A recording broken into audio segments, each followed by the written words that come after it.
Hi, ఎలా ఉన్నారు? ఈరోజు నేను eco enzyme, super enzyme, garbage enzyme, అదేవిధంగా మన ఇండియాలో బయో ఎంజైమ్గా పిలువబడే దాని గురించి చెప్పబోతున్నాను. ఈ వీడియో కేవలం ఆర్టిఫిషియల్ కెమికల్ నుంచి న్యాచురల్ కెమికల్ కావాల్సిన వారు మాత్రమే ఈ వీడియో పూర్తిగా చూడండి.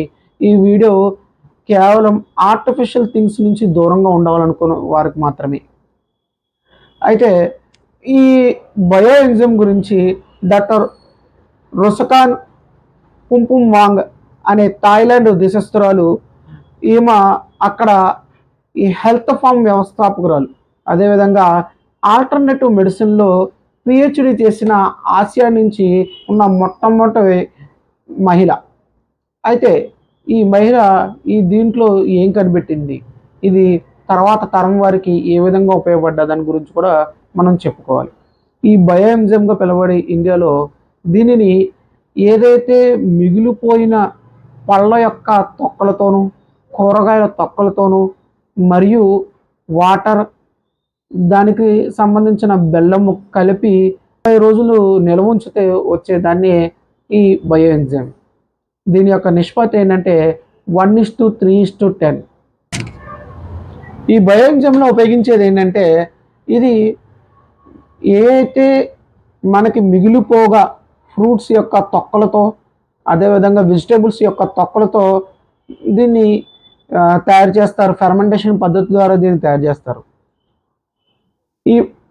దీని ద్వారా మనకి ఏం ఉపయోగం, ఏం సాధించింది డాక్టర్ రొసకాన్ అంటే, ఈమె ఏదైతే థాయిలాండ్లో ఈమె చేస్తున్న సందర్భంలో అక్కడ ఉన్న నేల బురద నేల. అదేవిధంగా ఆ బురద నేలలో పండిన పంటలు సరిగ్గా అంత దిగుబడి ఇచ్చేవి కావు. దాంతో ఆమె ఈ బయో ఎంజైమ్ కనిపెట్టిన తర్వాత దీన్ని ల్యాబ్లో ఇంకా దీనికి బ్యాక్టీరియాలు తట్టుకునే శక్తి ఉందా లేదా అని ప్రయోగించిన తర్వాత ఇవి అగ్రికల్చర్లో ఇంప్లిమెంట్ చేసిందేమో. ఈ అగ్రికల్చరల్ ఇంప్లిమెంట్లో ఎంతలా చేసిందంటే, చివరికి ఆ ఇసుక నెలల్లో కూడా ఇది వేసిన తర్వాత, బయో ఎంజైమ్ వేసిన తర్వాత అక్కడ పంట పండడం చూశారు. అదేవిధంగా బురద నేలలో ఈ వేసిన తర్వాత దీంట్లో ఉన్న సారవంతమైన మట్టి ద్వారా పంట బాగా దిగుబడి రావడం చూశారు. అదేవిధంగా ఏదైతే కాయలు రాని చెట్లు కొన్నాయో వాటికి కాయలు వచ్చేలాగా, ఫలాలు వచ్చేలాగా చూసుకున్నారు. ఎదుగుదల కోసం కూడా దీన్ని బాగా ఉపయోగించుకున్నారు. అలా అగ్రికల్చర్లో ఒక ఇన్వెన్షన్ అయ్యింది. అంతేకాకుండా ఈ బయో ఎంజైమ్ ద్వారా ఇవి అక్కడున్న ఏషియన్ కంట్రీస్ ఎవరైతే ఉన్నారో, ఈ ఏషియన్ కంట్రీస్ అందరూ కూడా అక్కడ ఉన్న నదుల్ని, చెరువుల్ని శుభ్రం చేయడం మొదలుపెట్టారు. ఈ బయో ఎంజైమ్ చేసి ఆ చెరువుల్లో ఈ యొక్క పొల్యూషన్ శాతం తగ్గించారు. అదేవిధంగా డైరీ ఫామ్ వంటి గేదెలు, ఆవులు, పందులు వీటిల్లో యొక్క ఆహారం తీసుకునే శాతం పెంచారు. వీటికి వచ్చి నులుపురుగులని శాతం తగ్గించడానికి కూడా ఈ బయో ఎంజైమ్ యూజ్ చేశారు. చివరికి చెరువుల్లోనూ, కాలువల్లోనూ పెంచుకునే చేపలు ఈ యొక్క వచ్చే బ్యాక్టీరియాలని, ఈ వైరస్లను తట్టుకోవడానికి కూడా వీటిని ఈ బయో ఎంజైమ్ యూజ్ చేశారు. ఈ బయో ఎంజైమ్ యొక్క చివరి స్థాయి తారాస్థాయి ఎంతలా చేరిందంటే, గాల్లో ఉన్న పొల్యూషన్ శాతం తగ్గించడానికి కూడా దీన్ని యూజ్ చేశారు. ఇది కాకుండా హౌస్ హోల్డింగ్ అంటే ఇంటిలో పరిశుభ్రపరచుకోవడానికి ఉపయోగించే అన్ని విషయాల్లోనూ కూడా వీటిని క్లీన్ చేసుకోవడానికి ఉపయోగించుకున్నారు. చివరికి డ్రైనేజ్ బ్లాకేజ్ని, సెప్టిక్ ట్యాంకులో సెప్టిక్ ఏదైతే ఫ్లడ్ తగ్గించడానికి కూడా ఈ బయో ఎంజైమ్ని యూజ్ చేశారు. రాగి, ఇనుము వస్తువులు తుప్పడకుండా శుభ్రం చేసుకోవడానికి కూడా ఈ బయో ఎంజైమ్ యూజ్ చేశారు. ఇంకా ఈ థాయిలాండ్, ఏదైతే మలేషియా దేశస్తులు ఉన్నారో వాళ్ళైతే ఈ నిద్ర పట్టడానికి కూడా దీన్ని యూజ్ చేశారు. మన ఇండియాలో అయితే రేడియేషన్ తగ్గించుకోవడానికి దీన్ని యూజ్ చేస్తున్నారు. అయితే ఇంతలా ఉన్న బయో ఎంజైమ్లో ఏముంది అంటే, ఎన్ఐటి సంబంధించిన ఈ కాన్పూర్కు మరియు నేపాల్లో ఉన్న కొంతమంది ఎన్ఐటి స్టూడెంట్స్ ఈ బయో ఎంజైమ్ మీద రీసెర్చ్ చేసి ఇది యాంటీ ఫంగల్, యాంటీ బ్యాక్టీరియాగా, అంటే ఏదైతే ఈ కోలై ఇంకా మిగతా బ్యాక్టీరియాల్ని శుభ్రం చేయడానికి ఇది ఎంతో ఉపయోగపడుతుందని కనిపెట్టారు. అంతేకాకుండా కొన్ని యొక్క వామ్స్ని తగ్గించడానికి కూడా ఇది ఉపయోగపడుతుందని ల్యాబొరేటరీ ప్రూఫ్గా ఇది ఉపయోగపడింది. ఇదే బయోఎంజైమ్ని సబ్బులు, అంటే ఒంటి సబ్బులు, అదేవిధంగా బట్టలు ఉతికే లిక్విడ్గా, ఇంకా షాంపూలు అన్నిటిలోనూ బయోఎంజైమ్ని యూజ్ చేసుకునేలాగా యూజ్ చేశారు. ఈ బయోఎంజైమ్లో ఇంతలా యూజ్ చేస్తున్న బయోఎంజైమ్ మరి ఏ విధంగా తయారు చేస్తారు అన్నది కూడా తెలుసుకోవాలి. ఏదైతే ఫ్రూట్స్ తొక్కలు ఉన్నాయో ఈ తొక్కలు లేదా వెజిటేబుల్స్ తొక్కలు, ఈ ఫ్రూట్స్ తొక్కలోని 3% తీసుకుని 1% జాగరి లేదా బెల్లం తీసుకుని 10% వాటర్ తీసుకుని దీన్ని చిన్న మూత కాకుండా పెద్ద మూత ఉన్న ఒక డబ్బాలో తీసుకుని 1/4 వాటర్ని కొద్దిగా ఖాళీ ఉంచుకుని బిగిస్తే దీన్ని ఇక్కడ నుంచి 90 రోజుల వరకు నిల్వ ఉంచితే ఫెర్మెంటేషన్ పద్ధతి ద్వారా ఇది తయారవుతుంది. అయితే మొదటి రోజు నుంచి 15 రోజు వరకు దీన్ని మూత లూజ్ చేస్తూ ఓపెన్ చేస్తూ క్లోజ్ చేయడం వల్ల దీంట్లో ఉన్న కార్బన్ డైఆక్సైడ్ బయటకు పోయి మళ్ళీ ఫెర్మెంటేషన్ ప్రాసెస్ జరుగుతుంది. ఇది ఏరోబిక్ ప్రాసెస్ అంటారు, అంటే గాలి తగలాలి దీనికి.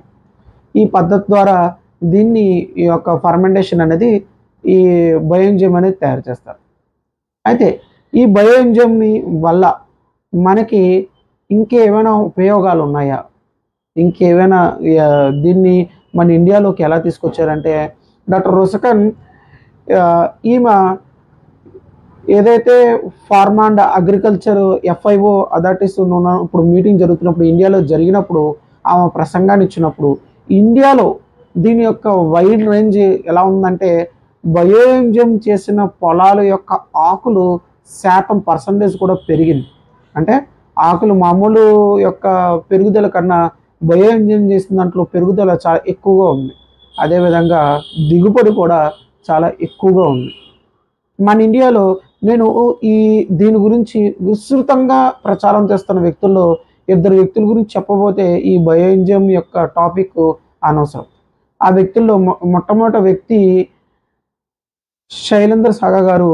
ఆయన ఈ బయోఎంజైమ్ యొక్క గురించి మన ఆంధ్రాలో చాలా వైడ్గా ప్రచారం చేశారు. భీమవరంలో కూడా క్లాసులు తీసుకున్నారు. ఆన్లైన్ క్లాసులు అయితే చాలా ఎక్కువ. ఆంధ్ర తెలంగాణలో ఆయన చేసిన కృషి మనం నోటితో చెప్పలేం. అంత ఎక్కువగా కృషి చేసి ఆ బయోఎంజైమ్ ద్వారా మనం ఎలా లాభం పొందొచ్చని దీని గురించి ఎప్పుడూ క్లాసులు జరుగుతూనే ఉంటాయి. దానికి సంబంధించిన మీకు ఆయన యూట్యూబ్ లింక్ నేను డిస్క్రిప్షన్లో ఇస్తాను. ఆయన మీరు కలవచ్చు. చాలా చాలా మంచి మనిషి.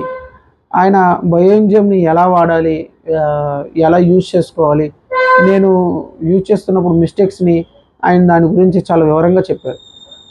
ఇంకా దాన్ని ఇంకా వైడ్ రేంజ్లో ఎలా ఉపయోగించాలి అనే దాని గురించి కూడా ఆయన చాలా బాగా చెప్పారు. నేను ఈ ఫెర్మెంటేషన్ వీటిని ఇన్స్పైర్ అయిన వ్యక్తుల్లో శైలేంద్ర గారు ఒకటి. తర్వాత శ్రీకాంత్ ఆర్జే, ఈయన హైదరాబాద్లోనే చదువుకున్నారు. హైదరాబాద్లో కొన్నాళ్ళు ఉన్నారు. తర్వాత ఈయన చెన్నై వాసి. ఈయన ఈ బయోఎంజైమ్ గురించి వరల్డ్ లెవెల్లో ఈయన బయోఎంజైమ్ అసోసియేషన్ కూడా తయారు చేసి దీన్ని యొక్క కమర్షియలైజ్ కూడా చేశారు. ఈయనకు బయోఎంజైమ్ అంటే ఎంత ఇష్టం అంటే మేము బయోఎంజైమ్ గురించి క్లాసులు చెప్పాలండి, లేదంటే బయోఎంజైమ్ యొక్క ఫ్యాక్టరీ పెడుతున్నాం అంటే ఆయన సొంత ఖర్చులతో ముందు అక్కడికి వచ్చి ఆ ఏర్పాట్లు చేసి చెబుతూ ఉంటారు. ఈయన కూడా ఒంగోలు ఇంకా కొన్ని గ్రామాల్లో ఈయన కూడా బయోఎంజైమ్ గురించి క్లాసులు తీసుకున్నారు. చాలా మంచి మనిషి. ఈయన కూడా నేను ఆన్లైన్లో ఫోన్ ద్వారా కలిసినప్పుడు కూడా చాలా ఓపికగా సహనంతో అన్ని ప్రశ్నలకు సమాధానం చెప్పిన వ్యక్తి. అదేవిధంగా బయోఎంజైమ్ గురించి చాలా విస్తృతంగా ప్రచారం చేస్తున్న వ్యక్తి. ఆయన యూట్యూబ్ లింక్ కూడా నేను డిస్క్రిప్షన్లో ఉంచుతాను, మీరు అది చూడండి. అయితే ఈ బయోఎంజైమ్ని ఎందుకు మరి వైడ్ రేంజ్లో ఇది తీసుకోలేకపోయారు, ఎందుకు ప్రపంచంలో దీన్ని ఎక్కువగా వాడలేకపోయారంటే దీనికి కొన్ని ఉన్న లోపాలు. మొట్టమొదటిది ఏంటంటే ఇది ఎప్పుడు ఎయిర్ టైట్తో ఉండాలి. అదేవిధంగా ఇది తయారు చేసేటప్పుడు ఎంతో కొద్దిగా సహనంతో మొదటి 15 రోజులు గాలి ఓపెన్ చేయడం క్లోజ్ చేయడం చేయాలి. ఇంకా ఇది ఏంటంటే ఈ బయో ఎంజైమ్ సక్సెస్ అవ్వకపోవడానికి కారణం ఏంటంటే మనుషుల్లో ఉన్న అశ్రద్ధ. ఈ అశ్రద్ధ వల్లే ఈరోజు ఈ బయో ఎంజైమ్ అనేది బయటగా యూజ్ చేయలేకపోతున్నారు. ఇంకా పెద్ద కారణం ఏంటంటే కార్పొరేట్‌కి బానిసత్వం వహించడం. అంటే ఏ అయితే కార్పొరేటు బ్యూటీ ప్రొడక్ట్స్ ఉన్నాయో, అలాగే క్లీనింగ్ ప్రొడక్ట్స్ ఉన్నాయో, వాటిని అవే వాడడం. వాటిలో ఎవరైతే దాన్ని రిప్రజెంట్ చేస్తున్నారో వాళ్ళని చూసి వాడడం ఉన్నంత వరకు ఇలాంటి బయో ఎంజైమ్‌లు సక్సెస్ అవ్వవు. అయితే ఈ బయో ఎంజైమ్‌ని ఎంతోమంది సినీ స్టార్‌లు కూడా ప్రమోట్ చేశారు. అయినా కూడా దీని సక్సెస్ అనేది బయో ఎంజైమ్‌ని యూజ్ చేయడం అనేది ఆంధ్రాలో కొద్దిగా తక్కువ. కొంచెం ఎందుకు యూజ్ చేయాలి? ఎందుకు మనం తయారు చేసుకోవాలి? అంటే గనక ఏదైతే ఆర్గానిక్ ప్రొడక్ట్స్ ఉన్నాయో, అంటే జీవం ఉన్న వస్తువులు ఉన్నాయో, అవి మనం గార్బేజ్‌లో వేసినప్పుడు, చెత్తలో వేసినప్పుడు వీటి నుంచి కుళ్ళిపోయి మెథైన్ అనే ఒక వాయువు రిలీజ్ అవుద్ది. ఇది కార్బన్ డయాక్సైడ్ కన్నా చాలా ప్రమాదకరం. అయితే బయో ఎంజైమ్ చేయడం వల్ల ఇది కన్వర్ట్ అయ్యి కార్బన్ డయాక్సైడ్‌గా బయటకు పోవడమే కాకుండా, ఏదైతే బయో ఎంజైమ్ ద్వారా వచ్చిన లిక్విడ్ తర్వాత మిగిలిపోయిన దాన్ని స్టార్టర్ అంటే మదర్‌గా చెప్తారు. దీనిని మళ్ళీ తోడు చుక్కలాగా మళ్ళీ ఇంకో దాన్ని చేసేటప్పుడు 90 రోజులు కాకుండా 45 రోజుల్లో చేసుకోవచ్చు. అయితే లేదా మనం తయారు చేసుకోకపోయినా ఆ యొక్క మదర్‌ని మనం కాంపోస్ట్‌లో ఏస్తే 10 రోజుల్లో చాలా స్పీడ్‌గా కాంపోస్ట్ అవుద్ది. ఇది కాకుండా దాంతో స్కిన్ కేర్ చేసుకోవచ్చు, అన్నీ చేసుకోవచ్చు. అయితే ఈ టోటల్‌గా వేస్ట్ అనేది దీంట్లో ఉండదు. మిగతా ప్రొడక్ట్స్ ఏవైతే ఉన్నాయో అన్నిట్లికి వేస్ట్ ఉంటాయి. ఇప్పుడు మనం ఒక వాటర్ బాటిల్ తీసుకున్నాం అనుకోండి, plastic bottle waste, cap waste, దాని ముందు ఉన్న ర్యాపర్ ఏదైతే ఉందో ఆ ర్యాపర్ వేస్ట్. అయితే ఈ ఎకో ఎంజైమ్, బయో ఎంజైమ్‌లో అయితే మీకు ఎటువంటిది వేస్ట్ అనేది ఉండదు. మీరు ఆల్రెడీ వేస్ట్ అయిన ప్లాస్టిక్ బాటిల్‌ని వాడతారు తప్ప. దీంట్లో ఈ ప్లాస్టిక్ బాటిల్‌ని మళ్ళీ ఈ పెట్ బాటిల్‌ని రీయూజ్ చేసుకోవచ్చు. రీయూజ్ చేసుకోవచ్చు తప్ప దీనివల్ల మనకి ఎటువంటి మనం ఏది కూడా పర్యావరణానికి నష్టం కలిగించే వస్తువులు ఏది ఉండవు. అందరూ బయో ఎంజైమ్ యూజ్ చేయడం వల్ల వచ్చిన లాభం ఏమవుతుందంటే, ఇక్కడ బయో ఎంజైమ్ సక్సెస్ అవ్వకపోవడానికి కారణం ఏంటంటే, ఈ బయో ఎంజైమ్ సైకిల్ దూరం అవడమే. మొట్టమొదటిగా మీరు ఎప్పుడైతే ఫ్రూట్స్ తీసుకుంటారో దాన్ని తీసుకుని మీరు బయో ఎంజైమ్ స్టార్ట్ చేస్తే, ఆ బయో ఎంజైమ్ వచ్చిన లిక్విడ్‌ని మనం ఇంట్లో యూజ్ చేసుకుంటాం. ఆ వచ్చిన స్టార్టర్ లేదా మదర్‌ని మళ్ళీ మనం మొక్కలకేసి దాని ద్వారా కాంపోస్ట్ అయ్యి మనం మొక్కలు పెంచుకుంటాం.